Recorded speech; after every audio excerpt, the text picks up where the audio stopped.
All right, it's a cool morning out here, but I have decided to get out here. I turned a little heat on in the garage and get some work done. You can see I put the new carb on.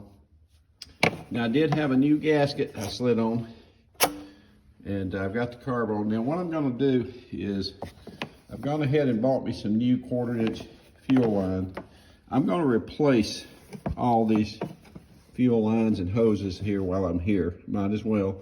And they did send me a new fuel filter, and I debated about not changing it, but I think I'm gonna go ahead and change it since it came as part of the package. So at this point I will put a new fuel filter in, replace the lines, put a new filter in here.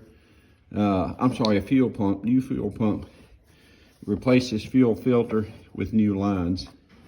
I'm going to get this carburetor installed, and then we'll proceed on to the next step. But installing the carburetor is pretty straightforward. It's a reverse of the way you took it off. Put your new gasket on. I always recommend using new gaskets, and that's on the engine side. Here's the new gasket that'll go out on this side. I'll put my choke cable back on here, of course. Then my breather box, and I've got a new air filter, so I'll come back and capture that when it's done. But that's all it is to installing a new carburetor.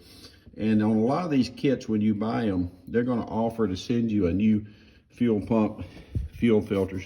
So while you've got it, some of these things you might want to go ahead and change. I do recommend always changing your lines, just from sheer age. You saw in my previous video too, my breather hose. This is my new one I'm going to put in. My old one was in pretty rough shape, and I showed you in a previous video that it was cracked. Look at this here. You can see, look how bad cracked that is. That's what happens, folks, to your hoses over the years, and you may not even know it. See all the cracks in that? So I'll replace that while I'm here too. All right, more to come. Hopefully this is helpful. This is my 98 Easy Go golf cart that I picked up recently. All right, time for another update. All right, so now let me show you where I'm at.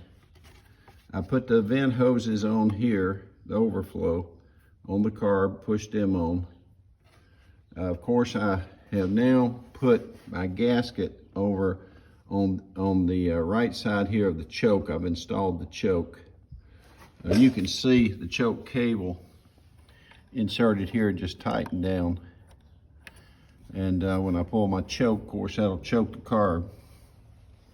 Now then I put the two nuts in with the bolts. These basically attach the breather cover to the carburetor. Now I'm going to use two small little nuts that basically then tighten down the carburetor to the engine. So they serve different purposes. These get threaded into the carb to hold this breather cover. These will now hold this carb back on the engine, and I'll put them on. And then I'll put my filter in. I'm gonna clean this up a little bit more. I'm gonna put my filter in, and my carb work is pretty much done now. So then I'll move on to the next project. So that's pretty much it for installation of this new carb. Just remember, I use new fuel line hoses. You can see I put a new one in there.